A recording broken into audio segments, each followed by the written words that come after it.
अस्सलाम वालेकुम, कैसे हैं दोस्तों। उम्मीद है आप सब खैरियत से होंगे। तो आज की इस वीडियो में मैं आपको बताऊंगा, ये एक टॉर्च लाइट है, इसको कैसे ठीक किया जाता है अगर इसमें कोई मसला आ जाए। तो सबसे पहले देखते हैं कि इसमें मसला क्या है। जैसा कि मुझे बताया गया, इसमें अभी जिस तरह लाइट ऑन करते हैं तो देखें लाइट इसकी ब्लिंक कर रही है खुद ब खुद ही। तो इसमें कि कुछ मसाइल हो सकते हैं, मैं आपको बारी बारी इसको चेक करने का तरीका बताता हूँ। तो ये छोटी मोटी घर की चीज़ें होती हैं, अगर ये आप खुद ही अपने घर में ठीक कर लें तो इसमें इतना ख़र्चा भी नहीं आता और चीज़ भी ठीक हो जाती है, बजाय बाहर आप ठीक करवाने के। तो इससे आपको काफ़ी कुछ सीखने को मिलेगा। तो इस वीडियो में सबसे पहले हम इसको चेक करेंगे कि इसमें क्या मसला है। तो चलिए वीडियो का आगाज़ करते हैं। तो जैसा कि मैं आपको मसला बता चुका हूँ, जिसकी जो बल्ब है देखिए ये ब्लिंकिंग कर रहा है। तो इसके 2 या 3 मसाइल इसमें जो पॉसिबली मुमकिन है वो ये कि इसके या तो बटन में मसला हो सकता है कि बटन सही तरह से टचिंग नहीं है आपस में और उस वजह से ये ब्लिंक कर रही है। दूसरा, इसके बल्ब में भी मसला हो सकता है। और तीसरा जो इसमें मसला हो सकता है इसके पॉइंटों में हो सकता है, अगर पॉइंट इसके साफ़ ना हो तो उस वजह से भी ये मसला इसमें आ सकता है। तो इसको हम बंद कर देते हैं। सबसे पहले इसको हम ओपन करते हैं।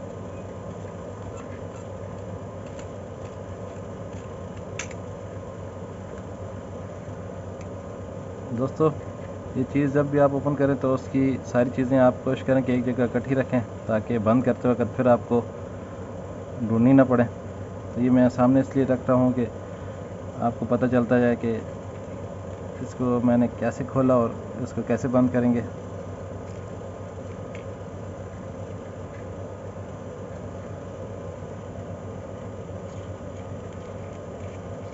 इसमें स्क्रू लगा हुआ, ये इसकी बॉडी आ गई और यहाँ पे इसका जो है बल्ब वगैरह। दोस्तों, ये इसकी टोटल चीज़ें। तो सबसे पहले हम सेल के वोल्टेज चेक कर लेते हैं, क्या सेल के वोल्टेज बराबर हैं इसके, इसमें चार्ज पूरा है कि नहीं, ताकि हम इसके बाद जितना भी प्रोसीजर इसमें करते जाएंगे तो कम से कम सेल की तरफ से हमें मसला ना हो। तो सेल की वोल्टेज देखने के लिए मल्टीमीटर से आपने DC 20 वोल्ट पर रखा, क्योंकि ये 3.7 वोल्ट है।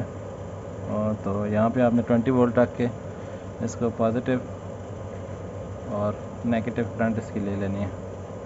तो देखें दोस्तों, 3.7 वोल्ट है तो 3.9 दे रहा है, इसका मतलब सेल में अपना चार्ज पूरा है। तो सेल में कोई इशू नहीं लग रहा, ठीक हो गया। और फिज़िकली कोई डैमेज भी नहीं है। कभी कभी ऐसा होता है कि सेल वोल्टेज शो करते हैं, लेकिन लोड जब लगाते हैं उसको जब ऑन करते हैं तो वो वोल्टेज ड्रॉप कर देता है। तो ऐसा कोई मसला नहीं है, क्यों अभी मैंने टॉर्च ऑन की रखी लेकिन उसके बावजूद सेल में अपने वोल्टेज पूरे हैं। तो सेल वाला मसला तो क्लियर हो गया, ठीक है। दोस्तों, वीडियो क्लियर नहीं आ रही थी इसलिए मैंने दोबारा से स्टार्ट की। जैसे कि मैंने बताया कि सेल के वोल्टेज तो ओके हैं, तो इसलिए सेल एक तरफ हो गया, ठीक है।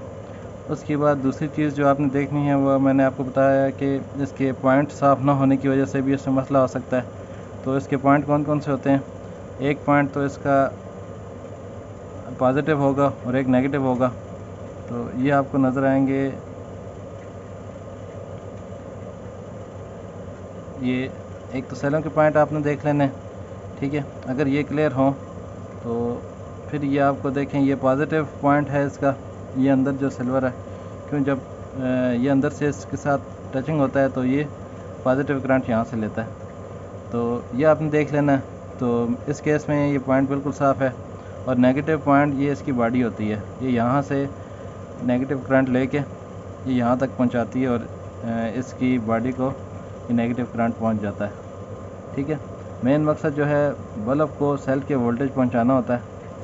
तो पॉजिटिव करंट में जो है ये जो वोल्टेज हैं ये बटन में से गुज़र के यहाँ तक आते हैं और फिर उसको बल्ब को मिलते हैं। तो पॉइंट भी इसके क्लियर हैं। इसके बाद जो अगली चीज़ है वो इसका बल्ब है। तो सबसे पहले हम मल्टीमीटर को आप कंटिन्यूटी पे रख के, ठीक है, उसके बाद आपने इसके सारे पॉइंट ओके कर लेने हैं। जिस तरह ये मैंने आपको बताया कि बॉडी नेगेटिव है पूरे, देखें नीचे से नेगेटिव तो यहाँ तक श्योरली पहुँच रहा है। तो उसके बाद आप इसमें से ये देख लें कि नेगेटिव करंट इसकी बॉडी से जो है बल्ब के पॉइंट तक पहुंच रहा है कि नहीं।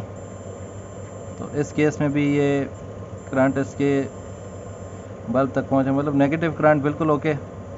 उसके बाद हम पॉजिटिव पॉइंट इसका देखेंगे, तो ये इसका पॉजिटिव आ रहा होता है सेंटर से, तो ये पॉजिटिव भी अपने पॉइंट को पहुंच रहा है, ठीक है। मतलब यहाँ पे आके ये यहाँ पे आ जाता है, तो पॉजिटिव भी ठीक है और नेगेटिव भी ठीक है, मतलब कनेक्शन सारे इसके ओके हैं। तो ये आप सेल डाल के भी इसकी वोल्टेज यहाँ से चेक कर सकते हैं, तो वो भी हम चेक कर लेते हैं। इसके लिए आपको दोबारा से टॉर्च को बंद करना पड़ेगा। तो जिस तरतीब से हमने खोली थी उसी तरतीब से हम इसको दोबारा से क्लोज़ करेंगे।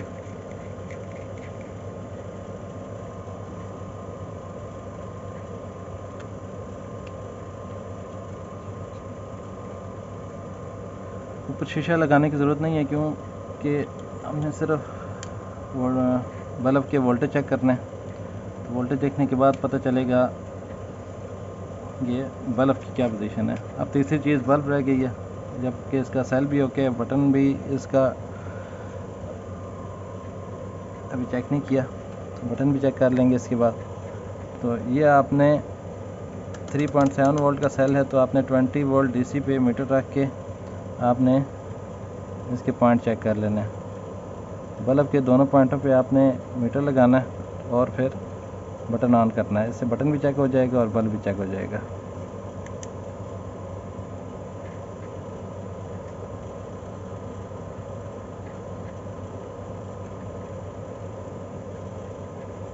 दोस्तों, जैसा कि आप मीटर पे देख रहे हैं कि वोल्टेज बिल्कुल स्टेबल आ रहे हैं, इसका मतलब बटन ऑन करने के साथ वोल्टेज आ रहा है, लेकिन उसके बावजूद बल्ब ब्लिंक कर रहा है। ये मेरे हाथ के नीचे अगर आपको नज़र आ सके, देख रहे हैं आप, बल्ब फिर भी ब्लिंक कर रहा है। तो अगर वोल्टेज स्टेबल ना होते तो इसका मतलब ये बटन में प्रॉब्लम हो सकती थी, लेकिन वोल्टेज अगर स्टेबल है तो इसका मतलब है कि बल्ब ठीक है। तो इस बटन में प्रॉब्लम हो सकती थी अगर वोल्टेज इसके स्टेबल ना आ रहे होते। तो वोल्टेज अगर इसके स्टेबल आ रहे हैं तो बटन से वो क्रॉस होके आ रहे हैं, इसलिए बटन इसका बिल्कुल ओके है। तो जो सबसे आखिरी चीज़ इसकी बाकी रहेगी वो इसका बल्ब है। तो हम इसका बल्ब उतार के इसको चेंज करके चेक करेंगे। तो ये मैंने दूसरा बल्ब एक ख़रीद के लाया, तो ये 5 रुपये 10 रुपये का आपको आसानी से जो है ना कहीं से भी मिल सकता है। बड़ी मार्केटों से लेते रुपये 2 रुपये के भी मिल जाते हैं। तो कहने का मकसद ये है कि अगर आप ख़ुद इस चीज़ को घर पर रिपेयर करें तो बस इतना ही खर्चा होता है। अगर आप यही बाज़ार ले जाएं तो वो 50-60 रुपये 80 रुपये 100 रुपये तक तकरीबन वो आपसे ले लेते हैं। टोटल 5 मिनट का काम है। तो जैसा कि मैंने आपको कहा कि हम इसके बल्ब को अब हम चेंज करेंगे, तो उसके लिए अब हम ये पहले वाला बल्ब उतारेंगे और दूसरा बल्ब इसका लगाएंगे। तो लेकिन ये आपने ख्याल करना है कि बल्ब के भी पॉजिटिव और नेगेटिव पॉइंट्स हैं, ठीक है। अगर ये आपको बारीकी से नज़र आ रहा हो तो यहाँ पे पॉजिटिव लिखा हुआ है और यहाँ पे नेगेटिव लिखा हुआ है, ठीक हो गया। यहाँ पे भी इसी तरह पॉजिटिव, मैं आपको इससे बताता हूँ। ये देखिए, ये पॉजिटिव का निशान है और ये नेगेटिव का निशान है। तो जिस तरतीब से आप बल्ब उतारेंगे उसी तरतीब से आपने नया बल्ब लगाना है। तो बल्ब उतारने के लिए मैं एक छोटा सा बेंच वाइस मैंने रखा हुआ है, जिससे इसको मैं पकड़ के इसके टाँके में आसानी से खोल सकूँगा।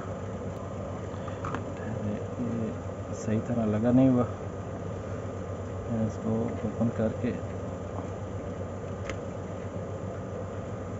उससे जिस भी चीज़ को आपने टांका लगाना हो तो उसको बिल्कुल आपने टाइट करके रखना है। तो देखें, वो नीचे स्प्रिंग था तो उस वजह से वो लूज़ थी, अभी हम इसको टाइट करके रख दिए।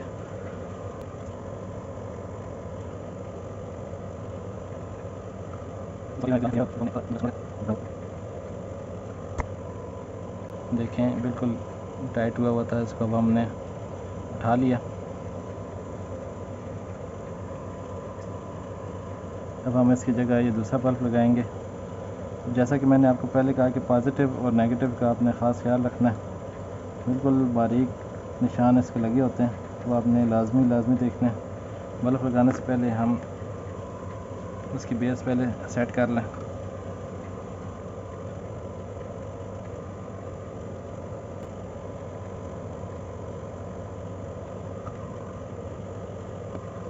मैंने दोनों टांके लगा लिए। तो इसके बाद आप मीटर को कंटिन्यूटी पे रख के इसकी बॉडी के साथ नेगेटिव और पॉजिटिव स्प्रिंग के साथ आप इसको चेक कर लेने हैं। मतलब इससे ये ज़ाहिर हो जाएगा कि बल्ब के कनेक्शन बिल्कुल ठीक लगे हैं। ठीक है, इसके बाद हम इसको निकाल लेते हैं, वाइस की ज़रूरत नहीं रही। अब हम इसको दोबारा से चेक करेंगे टार्च में लगा के।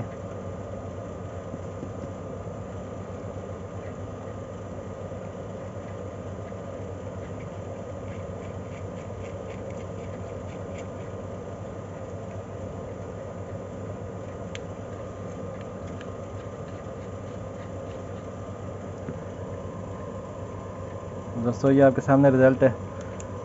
आपने देखा सिर्फ बल्ब चेंज करने से ये टार्च बिल्कुल ठीक हो चुकी है।